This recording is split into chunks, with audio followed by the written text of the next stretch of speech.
नमस्कार, आप सभी का स्वागत है यूथ अध्ययन के ऑफिशियल यूट्यूब चैनल पे। साथियों, एचपीआरसी के द्वारा काफ़ी लंबे अरसे के बाद अब एचपीटीजीटी आर्ट्स कमीशन का सिलेबस भी आउट कर दिया गया है, जिसको हम बहुत ही डिटेल से इस पूरी वीडियो में देखने वाले हैं। इसलिए शुरू से लेकर अंत तक आप हमारे इस वीडियो में ज़रूर बने रहे कि कैसे इस एग्ज़ाम की तैयारी करनी है और अंत के समय में इस एग्ज़ाम की तैयारी कैसे की जाए। तो syllabus for CBT exam for the post of TGT arts conducted by HPRC, ये तो सभी लोग जानते हैं। अच्छा, यहाँ पे जो सिलेबस है वो जो आप पहले से लेकर पढ़ते आ रहे हो, थोड़ा सा फेरबदल वहाँ पे किया है, जो कि आप मेडिकल और नॉन मेडिकल में भी देख सकते हैं। वहाँ पे थोड़ा सा इससे ज़्यादा आपका फेरबदल देखने को मिला है। अक्सर मैं कहूँगा कि जो हमारे बैच चल रहे हैं वहाँ हमने कम से कम 70 से 90% ये सिलेबस को कवर कर लिया है। 10% हमारा बाहर से आया है, उसको भी हम कवर कर लेंगे। तो सबसे पहले हम बात करें हिस्ट्री की। हिस्ट्री में हम बात करें एंशियंट हिस्ट्री। एंशियंट हिस्ट्री आप मेरी यूट्यूब के माध्यम से वीडियोस देख सकते हैं। इसमें आपका प्री हिस्ट्री, आपका पैल्कोलिथिक पीरियड, आपका मेजोलिथिक कल्चर, और इसके अलावा आपका चालकोलिथिक कल्चर, आपका हड़प्पन सिविलाइजेशन हो गया। आपका इसमें आपको पढ़ना है कि उनका टाउन प्लानिंग कैसे थी, उनका ओरिजिन कैसे हुआ, और उसका इकोनॉमिक जो उसका आर्थिक था, आपका राजनीतिक था, मतलब हड़प्पा सभ्यता का वो क्या क्या चीज़ें थी, वो सारी चीज़ें आपको यहाँ पे सिलेबस में एंशियंट हिस्ट्री में आने वाली है। एंशियंट हिस्ट्री बोले तो प्राचीनतम इतिहास। अच्छा, अगर बात करें राइज ऑफ टेरिटोरियल स्टेट, जैसे कि आपका दक्कन और साउथ का मौर्य एम्पायर, आपको बहुत डिटेल से यहाँ पे पढ़ना है। और मौर्य एम्पायर मैंने यूट्यूब पे भी आपको बहुत डिटेल से पढ़ा रखा है। इसके अलावा आपका अशोक के बारे में, अशोक की धम है, अशोक ने क्या क्या बनाया है, वो भी सारी चीज़ें आपको। अच्छा, पोस्ट मौर्यन पीरियड, मतलब कि बोले तो मौर्यतर काल है ना, ये भी आपको याद रखना है। चाहे शुंग वंश है, चाहे शक वंश है, सातवाहन है, कुषाण वंश है, चेरा है, चोल वंश है, ये साउथ इंडिया के जितने भी वंश है ये भी सारे के सारे आपको देखने को मिलने वाला है। इसके अलावा गुप्ता के बारे में, गुप्ता कैसे बना, उनकी आर्थिक पॉलिसी क्या थी, है ना। गुप्ता एम्पायर कौन कौन से राजा थे, हर्षवर्धन और उसका शासनकाल के बारे में आपको पूरा देखना, उसका प्रशासन के बारे में, चालुक्य राजा थे, है ना। उसके बाद जो यहाँ पे पल्लव थे, चोलास थे साउथ इंडिया के, अरब्स आए, आपका मोहम्मद गजनबी, मोहम्मद गौरी, इनके बारे में उनका आने का क्या इम्पैक्ट भारत में पड़ा, ये भी यहाँ पे बताया गया है। अब दूसरा यहाँ पे एंशिएंट हिस्ट्री के बाद आपको पढ़ना है मिडिवल इंडिया। मिडिवल इंडिया आपको पढ़ना है 1206 से 1707 तक। मतलब यहाँ पे आपको सबसे मेन है दिल्ली सल्तनत, जो कि हम पहले से लेकर पढ़े आ रहे हैं। यहाँ पे ज़्यादा परेशानी नहीं होनी चाहिए। हमने जो हमारे टर्किश रूलर है उनके बारे में पढ़ना है, खिलजी सल्तनत का प्रशासन और खिलजी सल्तनत के बारे में पढ़ना है, उनका मिलिट्री सिस्टम क्या था, उनकी आर्थिक पॉलिसी क्या थी। आपने मोहम्मद बिन तुगलक के बारे में पढ़ना है, फिरोज शाह तुगलक के बारे में, उनकी रिलीजियस लाइफ क्या थी, है ना। भक्ति एवं सूफी मूवमेंट जो आपके आए थे जो मध्यकालीन भारत में, उनको आपने डिटेल से पढ़ लेना है साथियों। उसके अलावा आपका जो 1526 में जो मुग़ल आए थे, और मुग़ल और अफ़गान का जो स्ट्रगल है उसको आपने देखना है।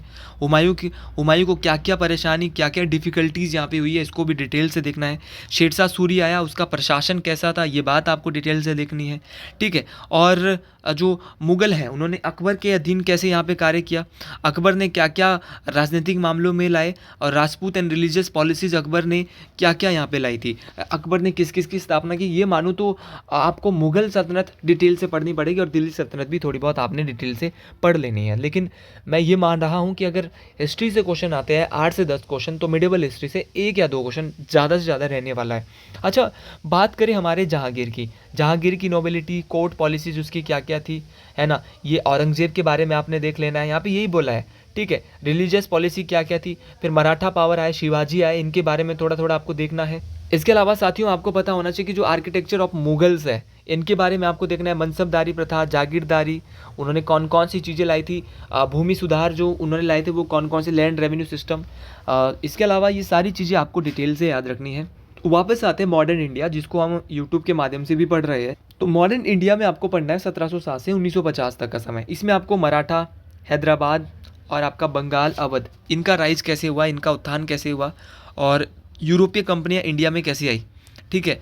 तो ये सारी चीज़ें आपको पढ़नी है। ब्रिटिश एम्पायर के बारे में तो आपको पता होना ही होना चाहिए, और जो आपका ये सारी चीज़ें आपको पढ़नी है। चाहे इकोनॉमिक सोशल चेंज इसमें आएगा, रेवेन्यू सेटलमेंट क्या क्या थे, मॉडर्न हिस्ट्री में आपको सारी चीज़ें पढ़नी है ना। 1857 का आपके जो मूवमेंट्स है, आपके चाहे कॉजेज है, नेचर है, कौन कौन से विद्रोह हुए थे 1857 के आसपास, ये भी आपको याद रखना है। 1800 pre 1807 peasant and tribal movement, ये सारे आपको याद रखने हैं।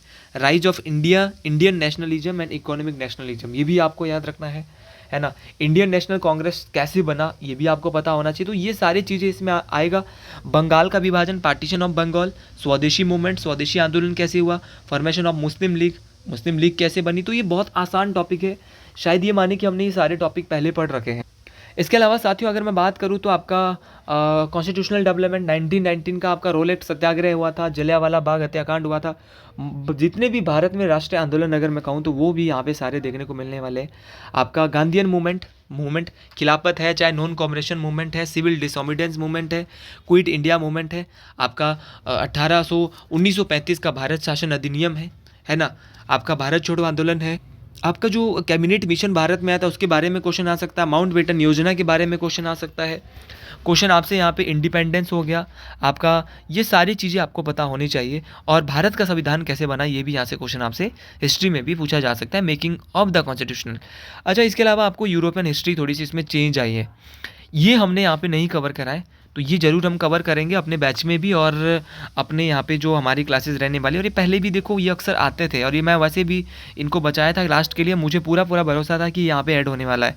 तो फ्रेंच रेवोल्यूशन, इंडस्ट्रियल रेवोल्यूशन, आपका unification of Germany, unification of Italy, first world war, league of nation, ये हमने पढ़ रखा है पहले भी, फर्स्ट वर्ल्ड वॉर भी मेरे बच्चों ने पढ़ा है, लीग ऑफ नेशन। लेकिन इसको थोड़ा अंदर जाके पढ़ना है, ये नहीं कि फर्स्ट वर्ल्ड वॉर कब से कब तक हुआ इतना आसान क्वेश्चन आएगा, अंदर जाके पढ़ना पड़ेगा इनको कि जो फ्रांस की जो क्रांति है वो कैसे कैसे हुई, है ना। आपको पता होना चाहिए कि जो इंडस्ट्रियल रेवोल्यूशन है वो कैसे कैसे हुआ, है ना। यूनिफिकेशन ऑफ जर्मनी है वो कैसे हुआ, यूनिफिकेशन ऑफ इटली कैसे हुआ, है ना। पहला विश्व युद्ध के कारण क्या थे, लीग ऑफ नेशन जो राष्ट्र संघ है वो क्यों बनाया, फिर आपका रूसी क्रांति हुई, फिर आपका नाजीबाद जर्मनी में नाजीजम इन जर्मनी, फिर दूसरा विश्व युद्ध हुआ, फिर यूनाइटेड नेशन ऑर्गेनाइजेशन बना। तो कुछ चीज़ें हमने यहाँ से भी पढ़ रखी है, लेकिन फिर भी इसको डिटेल से और जाके अंदर जाके साथियों पढ़ना होगा। और अभी ये मानते हैं कि कम से कम सिलेबस देने के बाद भी 45 से 50 दिन ये बच्चों को देंगे, क्योंकि कुछ चीज़ें जो नई ऐड हुई है इसमें समय मिलना चाहिए, ठीक है। तो 45 से 50 दिन भाई मैं यहाँ पे मिलना चाहिए, क्योंकि नॉन मेडिकल और मेडिकल का सिलेबस पहले आया है और जैसा कि आप सभी जानते हैं।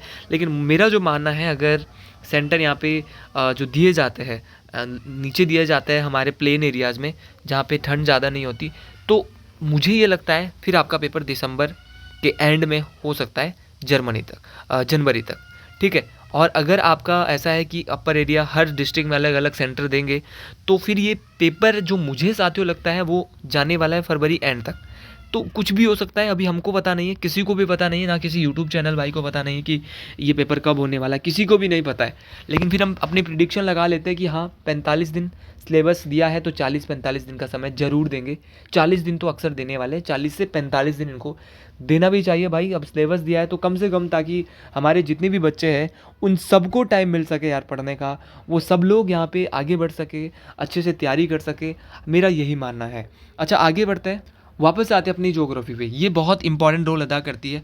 ओरिजिन ऑफ द अर्थ, भाई जो पृथ्वी है वो कैसे बनी, इसमें आपका द सोलर सिस्टम, आपका थ्योरी, जिसके अलावा आपका ओरिजिन ऑफ द अर्थ में आपको पढ़ना है ना। तो ये सारी अर्थ मूवमेंट, कैसे रोटेशन होता है, रेवोल्यूशन क्या होता है ना, डे कब होता है, नाइट कब होता है ना, चेंज ऑफ द सीजन कैसे होता है, लैटिट्यूड, अक्षांश, देशांतर, ये सारी चीज़ें आपको पढ़नी है। इसके अलावा आपको अर्थ इंटीरियर, पृथ्वी की आंतरिक संरचना बहुत इंपॉर्टेंट टॉपिक है। आपको कॉन्टिनेंट्स पढ़ना है, अपना कॉन्टिनेंट बोले महाद्वीप पढ़ने हैं, महासागर पढ़ने हैं। इतना अंदर जाके भी यहाँ पे दिया है कि प्लेट टेक्टोनिक के बारे में आपको पढ़ना है। साथियों क्वेश्चन ये भी आया कि आप ये बताइए वेगनर कॉन्टिनेंटल ड्रिफ्ट थ्योरी भी आ सकती है, और हो सकता है जब इतना अंदर जाके दिया है कि वेगनर साहब से क्वेश्चन आ जाए। तो ये सारे क्वेश्चन बहुत इंपॉर्टेंट है। अर्थक्वेक बहुत इंपॉर्टेंट है कि भूकंप कैसे आते हैं, ज्वालामुखी कैसे फटते हैं, आपकी फोल्डिंग और फॉल्टिंग रॉक्स, चट्टाने, टाइप्स ऑफ चट्टाने, कितने प्रकार की रॉक्स होती है ना, इनको कैरेक्टरिस्टिक्स यहाँ पे इनके बारे में आपको बताना है। ये सारी चीज़ें आपको पढ़नी है। आपका रनिंग वाटर, विंड, ग्लेशियर्स के बारे में, सी वेव्स के बारे में आपको ये सारी चीज़ें पढ़नी है आपको। एटमॉस्फेयर बोले तो आपका composition and structure, elements of weather, climate zones कितने होते हैं, ग्रीन हाउस इफेक्ट क्या होता है, ग्लोबल वार्मिंग क्या होता है, तो ये सारी चीज़ें आपको पढ़नी है, ठीक है। ये atmosphere, temperature factors, air pressure क्या होता है, एटमॉस्फेरिक सर्कुलेशन क्या होता है, तो सारी चीज़ें बहुत इंपॉर्टेंट है। तो इसके अलावा आपका जैसे हाइड्रोस्फीयर आपको पढ़ना है, इसमें major oceans, water cycle, distribution of temper, ये सारी चीज़ें पढ़नी है आपको, ठीक है। और जैसे आपको अटलांटिक ओशन के बारे में पढ़ना है, वहाँ पे कौन कौन सी करंट्स विंड है, आपका पैसिफिक ओशन है, इंडियन ओशन है, कोरल रीफ, बायोस्फीयर में आपको इकोसिस्टम और इकोलॉजी के बारे में थोड़ा थोड़ा देख लेना है, जिसमें फूड चेन के बारे में, फूड वेब के बारे में। तो कुछ चीज़ें ऐसी है जो आपने अभी तक नहीं पढ़ी होगी।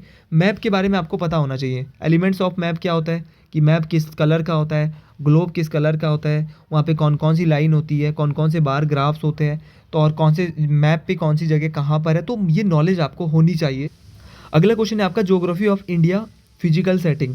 तो देखिए लोकेशन के बारे में आपको पता होना चाहिए, हमारे पड़ोसी देश कौन से हैं, हमारे हिमालयाज कौन कौन से हैं, नॉर्थ प्लेन ऑफ इंडिया में क्या क्या है, पेनिनसुलर प्लेटू है, कोस्टल प्लेन्स है, आइलैंड्स है। तो ये सारी चीज़ें बेसिक है, और देखो ये चीज़ें मैं यूट्यूब के माध्यम से भी आपके बीच डालता रहता हूँ, और इन सभी बातों को आप डिटेल से याद रखें। अच्छा, अगला है क्लाइमेट ऑफ इंडिया। देखिए अगर क्लाइमेट ऑफ इंडिया की बात करूँ, आपको मानसून पता होना चाहिए, वेस्टर्न डिस्टर्बेंसेस क्या होता है, लोकल विंड्स क्या होती है। अच्छा, भारत में कितने प्रकार की मिट्टियाँ होती है, ड्रेनेज सिस्टम आपको इंडिया का पता होना चाहिए। इंडिया में फ्लोरा और फौना क्या है, ये भी हमारा ज्योग्राफी का टॉपिक है, इसको भी याद होना चाहिए।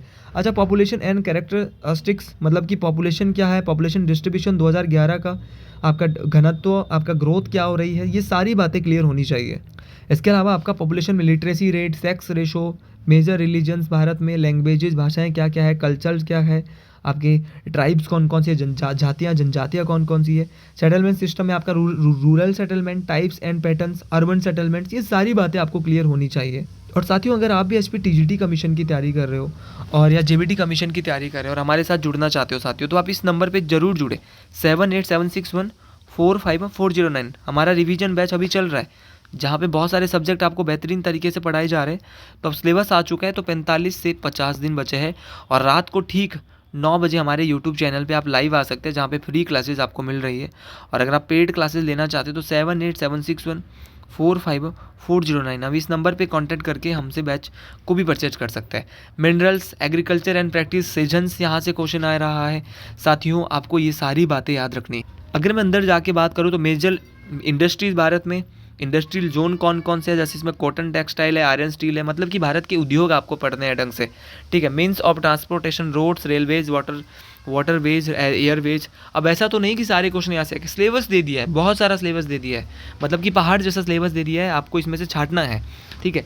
वर्ल्ड ज्योग्राफी की बात करूँ, कॉन्टिनेंट्स है, ओशियंस है, रिवर्स है, लेक्स है, ये तो सब लोग पढ़ के जाते हैं। डेजर्ट है आपके, climate, natural vegetation.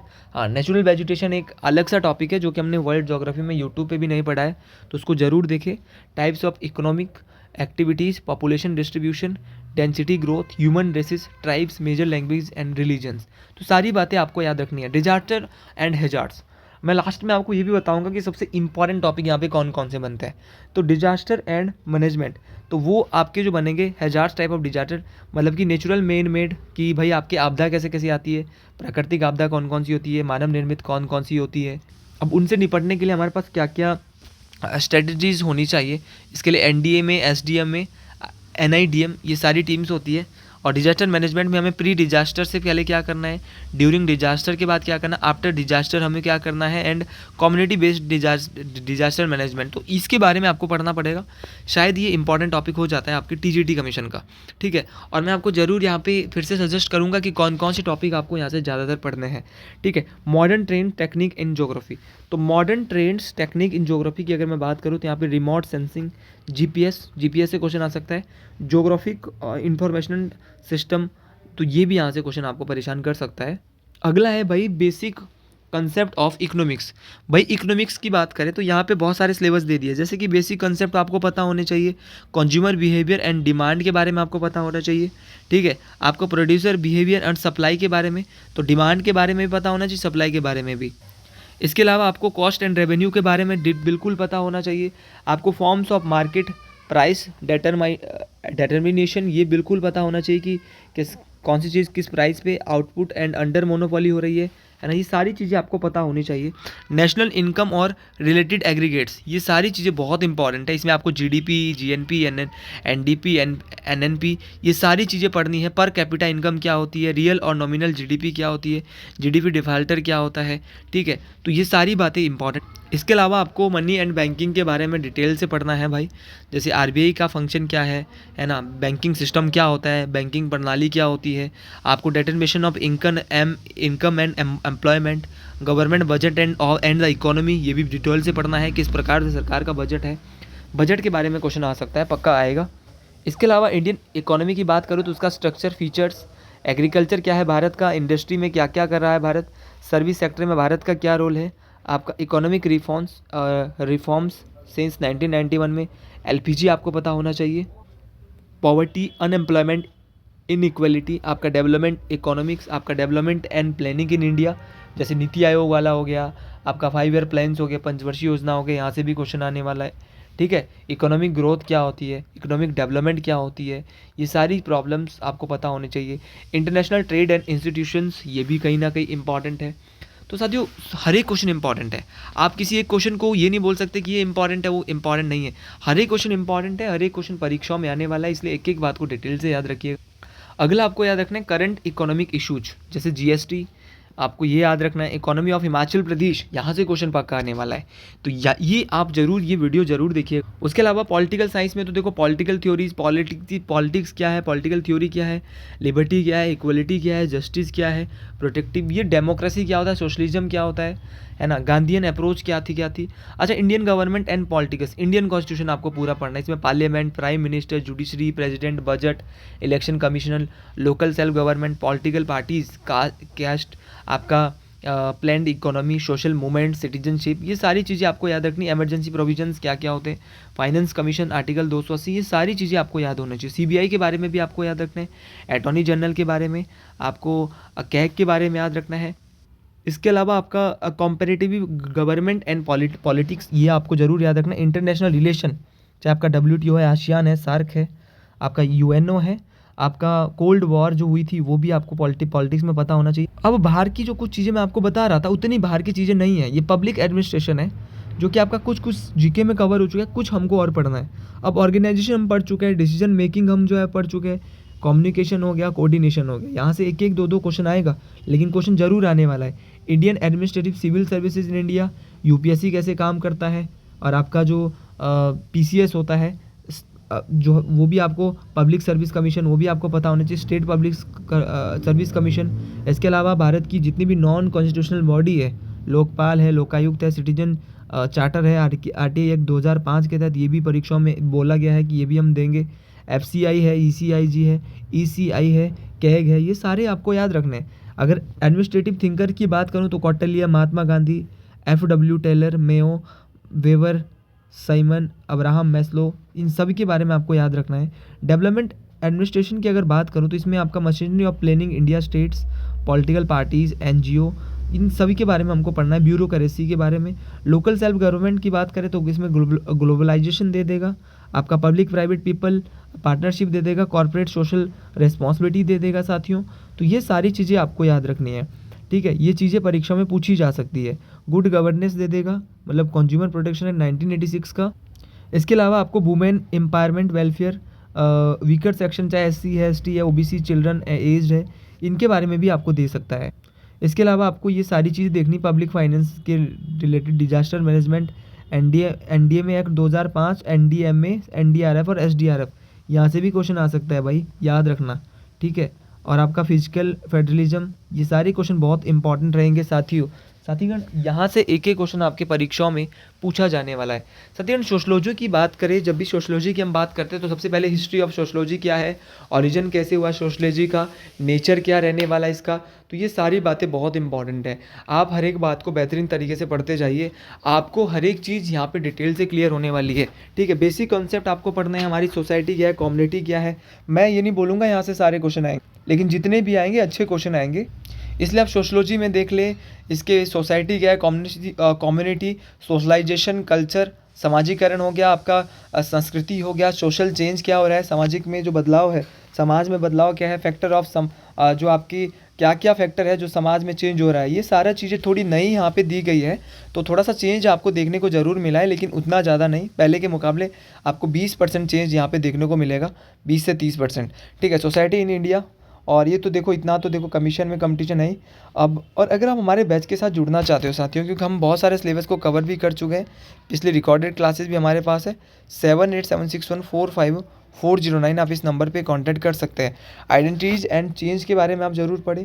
Challenges to state and society, ये भी इम्पॉर्टेंट रहेगा आपका। कार्ल मार्क्स के बारे में आपको याद रखना है, मैक्स वेबर के बारे में आपको याद रखना है, ठीक है। आपको ये भी याद रखना है लॉजिक ऑफ सोशल रिसर्च, ये भी परीक्षा में पूछा जा सकता है। इसके अलावा ये सारी चीज़ें आपको याद रखनी है। पॉपुलेशन थ्योरीज है, पॉपुलेशन ग्रोथ है, सोशल डेमोग्राफी है, डेवलपमेंट एंड एनवायरनमेंट है, theory and practice of development है। तो एक बार हम इनको देख ले। जेंडर एंड सेक्सुअलिटी है, सोशल मोबाइलिटी है, आपका जेंडर डिस्क्रिमिनेशन है, जेंडर इक्वलिटी है, polity and society in India है। ये सारी चीज़ें बहुत इंपॉर्टेंट है। अगला है हमारा protest and resistance in Indian politics, economy and society, modes of production, contemporary issues. और थोड़ा सा इसमें जो है न्यू इकोनॉमिक सोशोलॉजी, जिसमें आपका post industrial society, information communication, यहाँ से क्वेश्चन आ सकता है भाई, ठीक है। सब्जेक्ट ऑफ बीएड कोर्स, तो इसमें चाइल्डहुड, भाई बीएड का तो सारा दे दिया। अगर आपने बीएड पढ़ी है तो ये सारे सब्जेक्ट पढ़ने हैं, यहाँ से 2-3 क्वेश्चन जरूर आएंगे। जनरल नॉलेज आपका, इंक्लूडिंग जनरल नॉलेज में आपका करंट अफेयर सुधार किया, everyday science, logical reasoning, sociology 10th, social science 10th standard की, जनरल इंग्लिश भी 10th स्टैंडर्ड की और जनरल हिंदी भी 10th स्टैंडर्ड की। तो आज के लिए साथियों इतना ही, बाकी मिलते हैं आपसे अगले कल। अगर आपको भी इस सिलेबस की वीडियो अच्छी लगी तो कमेंट बॉक्स में ज़रूर लिखें। हर हर महादेव।